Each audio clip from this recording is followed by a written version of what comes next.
श्री गुरुपादुकाभ्यां नमः. परमपूज्य स्वामी प्रज्ञानंद लिखित ओंकार स्वरूपा सद्गुरू समर्था या ग्रंथाचं वाचन आपण ऐकत आहोत. आज ऐकूया या ग्रंथातील प्रकरण 3, सकळ साधनांच्या माथा जाणा तत्वता गुरुभक्ती, याचा भाग 12. सद्गुरू कृपेनं काय नवलाव घडलं. शाब्दिक जाऊ द्या बाजूला. स्वामी स्वरूपानंदच काय सांगतायत ते पहा. स्वामी सांगताहेत, देह नव्हे ऐसा केलो गुरुराये, देखिली म्या सोये स्वरूपाची. सद्गुरूंनी माझ्या बाबतीत म्हणाले फार मोठा चमत्कार केला. कोणता? अरे, मी देह नाही हेच माझ्या लक्षात आणून दिलं. एरवी 24 तासांपैकी पावणे 24 तास नव्हे 24 तास मी देह मी देह मी देह असं समजून स्वतःला संकुचित करून या देहाची बांधिलकी मी घेतलेली होती.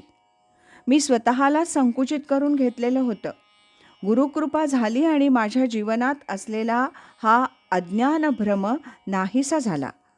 मी देह नव्हे, चिदानंदरूपम शिवोहम शिवोहम हे स्फुरण आपोआप प्रकट व्हायला लागलं.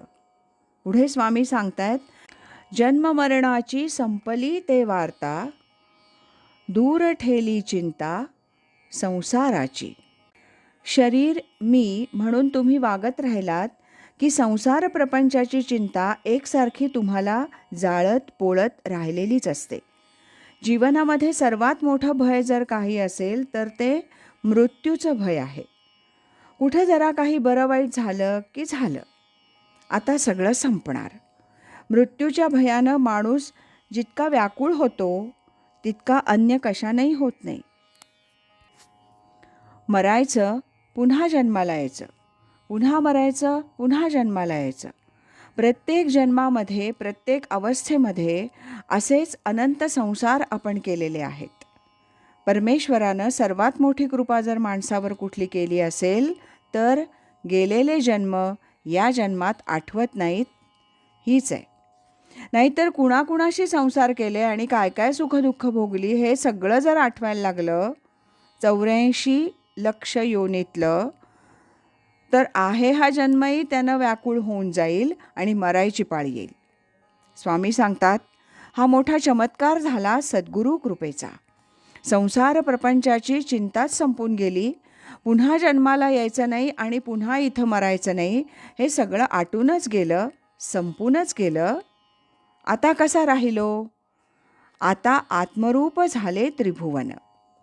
स्वर्ग मृत्यू पाताळ हे त्रिभुवन सगळं आत्मरूपानेच नटलेलं आहे.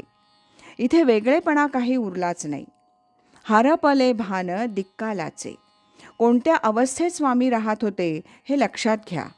दिशा नाही, काळ नाही. आम्ही सतत जगतो ते दिशा आणि काळाच्या जाणीवेत जगतो. आज आपल्या अस्तित्वाला अर्थ का आहे? काल संपलेला आहे आणि उद्या उगवणार आहे. या जाणीवेनं आमच्या आजच्या अस्तित्वाला काही किंमत आहे. इकडे या पूर्व दिशेला आलो, पश्चिम दिशा मागे आहे, उत्तर दिशा आहे, दक्षिण दिशा आहे. हे सगळं भान एका विशिष्ट मर्यादेमध्ये आपल्याला बंदिस्त करत असतं. म्हणून आपल्याला जरा आधार वाटत असतो. पण हे सगळं उडून गेलं. कल्पना करा, दिशा नाहीत, काळ नाही. काय अवस्थेत जगाल? काय कसे जगाल सांगताच येणार नाही.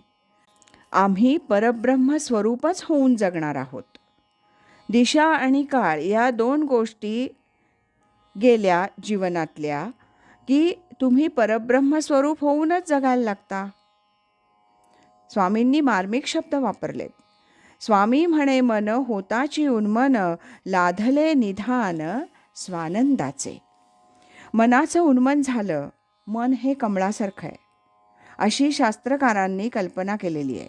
आणि ते कमळ जर उलटं असेल हृदयामध्ये तर या तथाकथित इंद्रियांची आसक्ती त्या मनाला वाटत राहते.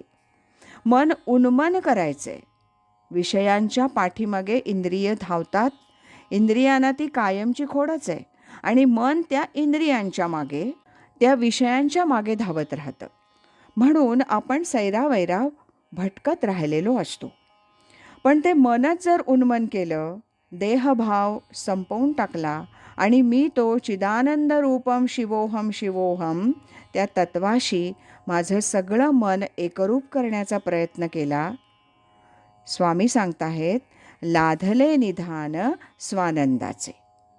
आम्हाला ताबडतोब स्वानंदाचं निधान म्हणजे ठेवा तो सापडला. हे कसं घडलं असेल स्वामींच्या बाबतीत? त्यासंबंधीचं विवरण ऐकूया पुढच्या भागात. आज इथेच थांबूया. राजाधिराज श्री सद्गुरुनाथ महाराज की जय.